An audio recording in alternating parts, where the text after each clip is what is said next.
Assalamualaikum warahmatullahi wabarakatuh. Alhamdulillah wassalatu wassalamu ala Rasulillah wa ala alihi wa sahbihi wa man wala amma ba'du. Alhamdulillah kita lanjutkan pembahasan kita dari kitab At-Tafsirul Muyassar surah Al-Baqarah, dan sekarang kita lanjutkan ayat yang ke-178. A'udzu billahi minasyaitonir rajim. Bismillahirrahmanirrahim. يا أيها الذين آمنوا كتب عليكم القصاص في القتلى الحر بالحر والعبد بالعبد والأنثى بالأنثى فمن عفي له من أخيه شيء فاتباع بالمعروف وأداء إليه بإحسان ذلك تخفيف من ربكم ورحمة فمن اعتدى بعد ذلك فله عذاب أليم. Wahai orang-orang yang beriman, diwajibkan atas kalian menerapkan qisas pada pembunuhan. Orang bebas dengan orang bebas, hamba dengan hamba, wanita dengan wanita. Maka siapa saja yang dimaafkan oleh saudaranya, maka hendaknya dia mengikutinya dengan perbuatan yang ma'ruf dan menunaikannya dengan baik. Dzalika takhfifun min rabbikum wa rahmah. Menunaikan sini maksudnya menunaikan diat ya. Karena bagi orang yang dimaafkan oleh pihak keluarga korban, maka dia wajib membayar diat. Dzalika takhfifun min rabbikum wa rahmah, itulah keringanan dan rahmat dari Rabb kalian. Maka siapa saja yang melampaui batas setelah yang demikian itu, maka baginya ada adab yang pedih. Taib. Ya ayyuhalladzina saddaqullaha wa rasulahu wa amilu bi syar'ihi faradallahu alaikum an taqtasu minal qatili amdan bi qatlihi. Wahai orang yang beriman, wahai orang yang membenarkan Allah dan Rasulnya dan mengamalkan syariatnya, Allah mewajibkan atas kalian untuk melakukan hukum qisas bagi orang yang membunuh secara sengaja dengan cara membunuhnya juga. Jadi nyawa balas nyawa. Ini adalah hukuman yang sangat adil dalam Islam. Bisyartil musawati wal mumasalati. Yuqtalul hurru bil hurri bimislihi wal abdu bimislihi wal unsa bimisliha. Dengan syarat, ya, jadi syarat pelaksanaan hukum qisas ini, syaratnya adalah harus sama ya dan sebanding. Orang yang merdeka dibunuh dengan yang semisalnya, ya hamba sahaya dibunuh dengan yang semisalnya, wanita pun dibunuh dengan yang semisalnya.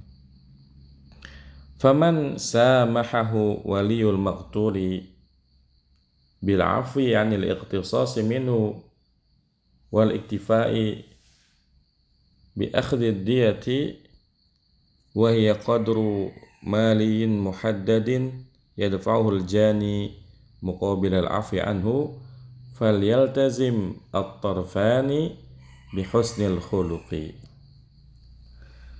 Maka siapa saja yang keluarga yang dibunuh itu memaafkannya dari hukuman qisas dan mencukupkan diri mereka dengan mengambil diat, yaitu ya harta dengan ketentuan tertentu yang telah ditetapkan, yang dibayar oleh orang yang membunuh itu muqabil al-afi, untuk mendapatkan ya pemaafan ya dari keluarga korban. Maka hendaknya ya kedua pihak itu harus mengedepankan husnul khuluq ya, akhlak yang baik. Jadi dalam Islam, kalau misalnya keluarga korban memaafkan, maka ya keluarga korban ini boleh menuntut diat.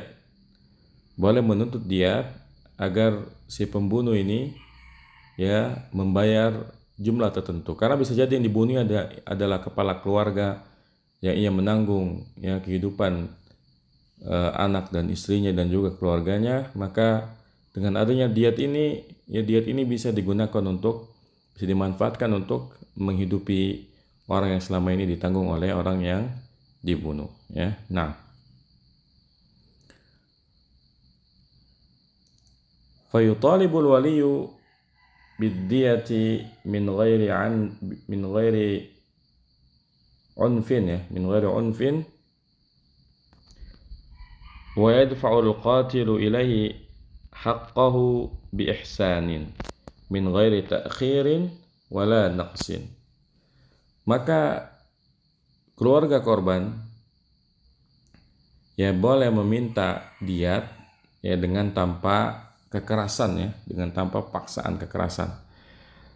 Dan orang yang membunuh membayar ya kewajibannya kepada keluarga korban dengan baik, dengan tidak ya mengakhirkannya dan tidak pula ada keringanan ya. Dzalikal afu ma'a akhdhi diyati takhfifun min rabbikum wa rahmatun bikum lima fihi min at-tasili wal intifa'i. Pemaafan beserta mengambil diat itu merupakan keringanan dari Rabb kalian dan juga rahmat dari Rabb kalian untuk kalian yang berupa kemudahan dan manfaat dari Allah Subhanahu wa taala.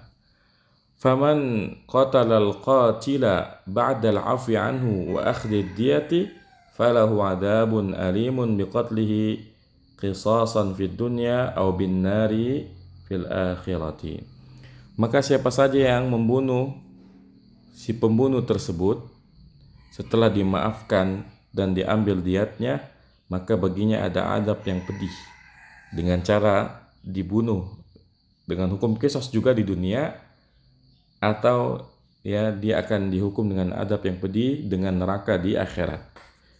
Jadi keluarga yang sudah meminta diat dan sudah memaafkan ya tidak boleh lantas ya karena masih dendam membunuh si pembunuh tersebut. Kalau ia melakukannya maka dia akan dikenakan hukum qisas yang sama ya. Nah, karena itu membunuh tanpa hak. Baik. Kita lanjutkan.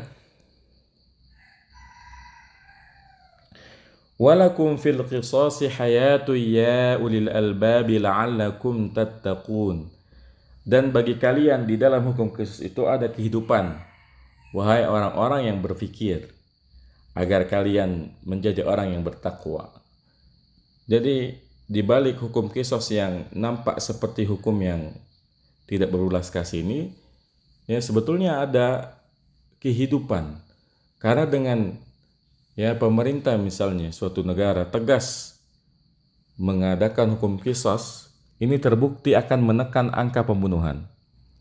Kalau kita perhatikan negara yang menerapkan hukuman qisas seperti Arab Saudi, itu kasus kejahatan pembunuhan itu sangat sedikit ya dibandingkan negara yang tidak menerapkan hukum qisas seperti negara kita.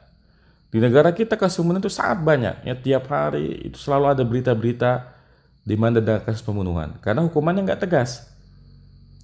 Sedangkan di Arab Saudi kasus pembunuhan itu sangat sedikit, bahkan termasuk yang red ya, kriminal dan kejahatannya paling sedikit di negara-negara dunia ini adalah Arab Saudi, karena memang ya negara ini menerapkan hukuman Islam berupa qisas ya, sehingga orang-orang takut nih ya.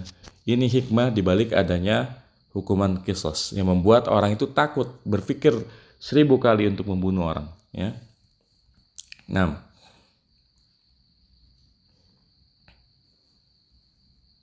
Ini biasa. Walakum fi tashri'il qisasi wa tanfidhi hayatun aminatun ya ashabal uqulis salimati raja'a taqwallahi wa khasyatihi bi ta'atihi daiman. Dan bagi kalian di dalam syariat qisas dan pelaksanaannya itu yang mengandung kehidupan yang aman, wahai para pemilik akal yang selamat. Ya, dengan mengharapkan ketakwaan kepada Allah Subhanahu wa taala dan rasa takut kepadanya dengan mentaatinya selalu ya. Jadi dalam syariat qisas ini terkandung kehidupan, karena dengan hukum yang tegas semacam ini orang akan berpikir 1000 kali sebelum melakukannya. Taib. Faradallahu alaikum idza hadara ahadakum alamat belum dibaca ayatnya ya. Kutiba alaikum idza hadara ahadakumul mautu in taraka khairanil wasiyyatu lil walidaini wal aqrabina bil ma'ruf haqqan 'alal muttaqin. Diwajibkan atas kalian apabila kalian merasa kematian telah hadir untuk meninggalkan wasiat yang baik kepada kedua orang tuanya dan kerabatnya dengan cara yang baik sebagai hak atas orang yang bertakwa. Jadi orang-orang yang sudah sakit keras, yang misalnya kata dokter, wah ini kalau sakit semacam ini kemungkinan hidupnya tidak lama lagi, maka orang-orang yang seperti ini ini diwajibkan untuk memberikan wasiat terkait dengan hartanya, terkait dengan hak-hak dan kewajibannya, terutama masalah hutang dan piutang Jadi ini harus diwasiatkan. Baik. Faradallahu alaikum idza hadara ahadakum alamatul mauti wa muqaddimatuhu in taraka malan al-wasiyata bijuz'in min malihi lil walidaini wal aqrabina ma'a mura'atil adli fala yad'ul faqira wa yusi lil ghina wa la yatajawazu as-surusa. Allah Subhanahu wa taala mewajibkan apabila salah seorang dari kalian telah kedatangan tanda-tanda kematian dan juga muqaddimah-muqaddimahnya, orang yang misalnya udah sakit keras dan sudah sangat lemah, jika dia meninggalkan harta, maka dia wajib memberikan wasiat tentang sebagian dari hartanya untuk kedua orang tuanya dan juga untuk karib kerabatnya, namun dengan menjaga keadilan, memperhatikan keadilan. Maka tidak boleh kita meminta orang fakir dan mewasiatkannya kepada orang yang kaya. Jadi harus diperhatikan tentang rasa keadilan. Dan tidak boleh melebihi sepertiga. Jadi gini, kalau selama orang masih hidup, dia bebas mau ngasih berapa aja. Misalnya seseorang punya harta berupa tanah misalnya 10 hektar, kalau dia masih hidup itu bebas, dia mau ngasih ke anaknya, ke orang tuanya, ke saudaranya.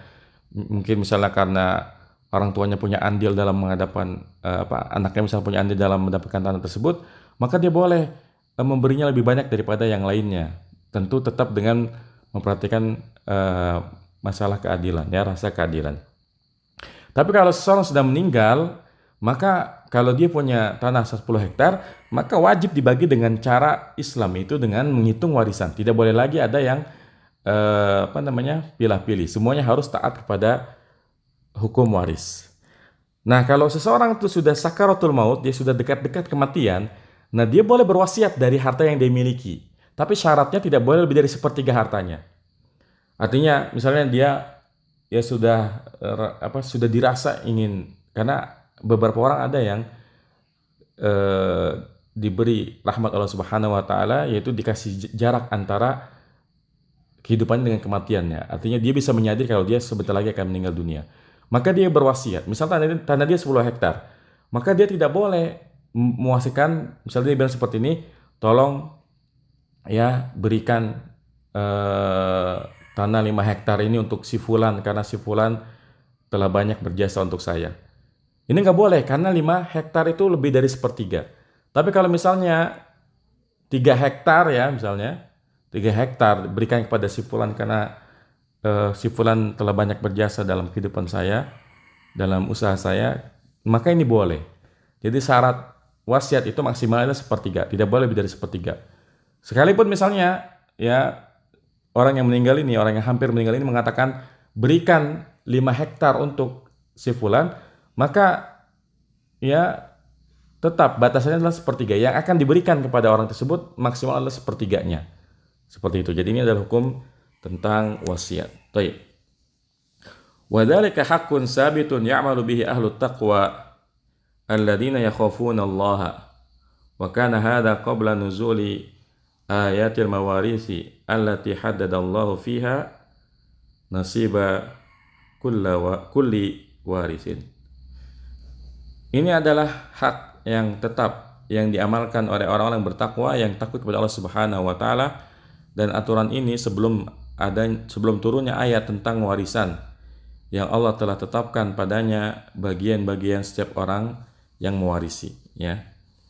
Jadi sebelum turun ayat warisan, ini adalah aturan seperti ini. Kemudian setelah turun ayat warisan, hukum wasiat tetap berlaku. Hukum wasiat tetap, ya, dalam Islam ini adalah sepertiga maksimal, ya. Nah, kemudian faman baddalahu ba'dama sami'ahu fa innama ismuhu 'alal ladzina yubaddilunah innallaha sami'un 'alim.